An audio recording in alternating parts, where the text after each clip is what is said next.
سلامونه دوستانو، زمونږ د نن دوهم درس دی د kinds of verb کې، یعنی د فعل په ډولو کې. تېره ورځ زمونږ دوستانو transitive verb ریکارډ کړ او نن دوستانو مونږ کوشش کوو چې intransitive verb تاسو ته ډېر په اسانۍ سره تشریح کړو. intransitive verb هغه ورب دی، هغه فعل دی چې هغه مفعول ته هیڅ ضرورت نه لري.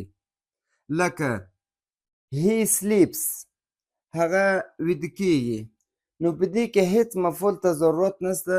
دا جمله مکمله ده، معنی یې صحیح ده او نور به ترانزیټیو ورب موږ مخته په ویډیو کې ډېر په ډیټیل ډېر په وضاحت سره زده کوو.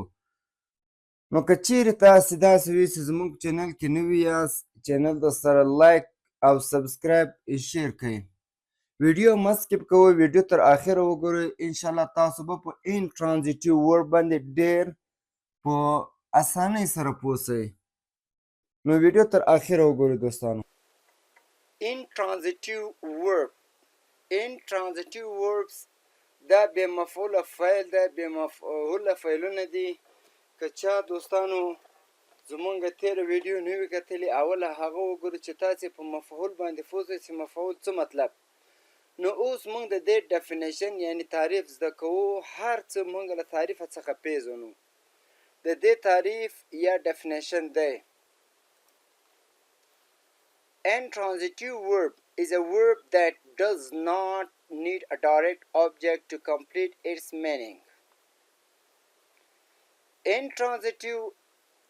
An intransitive verb is a verb that does not need a direct object to complete its meaning. بې مفعوله فعل هغه فعل دی چې معنی یې د مفعول پرته هم پوره وي، یعنی بشپړه وي، کامله وي. یعنی دا فعل مفعول ته اړتیا نه لري.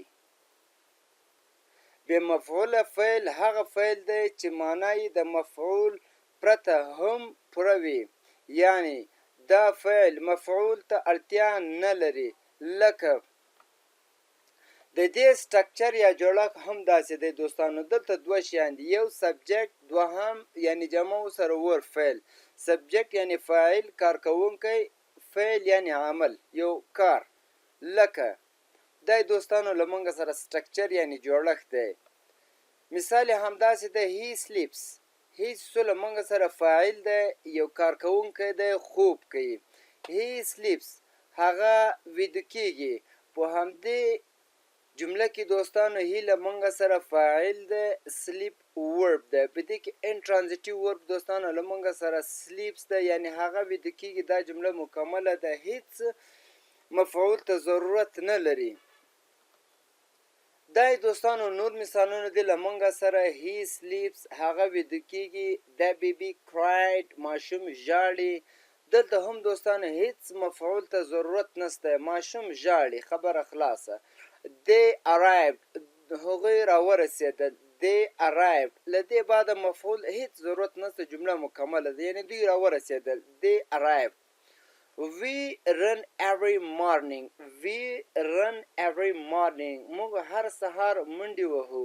we run every morning، موږ هر سهار منډې وهو. she smiled، هغه مسکا وکړه.